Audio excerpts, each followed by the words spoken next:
ഇന്ത്യയിലെ ഒരു സംസ്ഥാനത്ത് മുഖ്യമന്ത്രിയായി അച്ഛനും ഉപമുഖ്യമന്ത്രിയായി മകനും പ്രവർത്തിക്കുന്നുണ്ട്. അപൂർവങ്ങളിൽ അപൂർവമായ ഒരു രാഷ്ട്രീയ ഭരണ സംവിധാനമാണിത്.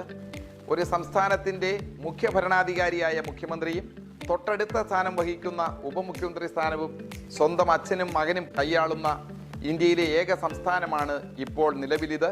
ഇന്ത്യയുടെ രാഷ്ട്രീയ ചരിത്രത്തിൽ പല ആളുകളും അച്ഛനും മക്കളുമൊക്കെ ഭരണത്തിൽ വന്നിട്ടുണ്ട്. എന്നാൽ ഒരേ സമയം അച്ഛനും മകനും മുഖ്യമന്ത്രിയും ഉപമുഖ്യമന്ത്രിയായി നിലനിൽക്കുന്നത് ഇന്ത്യയിൽ ഒരു സംസ്ഥാനത്ത് മാത്രമാണ്. തമിഴ്നാട് മുഖ്യമന്ത്രിയായിരുന്ന ശ്രീ എം കരുണാനിധിയുടെ പുത്രനായ MK സ്റ്റാലിനാണ് തമിഴ്നാട് മുഖ്യമന്ത്രി. അദ്ദേഹത്തിൻ്റെ പുത്രനായിട്ടുള്ള ഉദയനിധി സ്റ്റാലിനാണ് ആ സംസ്ഥാനത്തിൻ്റെ ഉപമുഖ്യമന്ത്രി. അച്ഛനും മകനും മുഖ്യമന്ത്രിയും ഉപമുഖ്യമന്ത്രിയുമായിട്ടുള്ളത് ശ്രീ MK സ്റ്റാലിനും ഉദയനിധി സ്റ്റാലിനുമാണ്. സംസ്ഥാനം തമിഴ്നാടാണ്. ദ്രാവിഡ മുന്നേറ്റ കഴകത്തിൻ്റെ നേതാക്കന്മാരാണിവർ. ഇത്തരം അറിവുകൾക്ക് മാനവീയം സബ്സ്ക്രൈബ് ചെയ്യുക.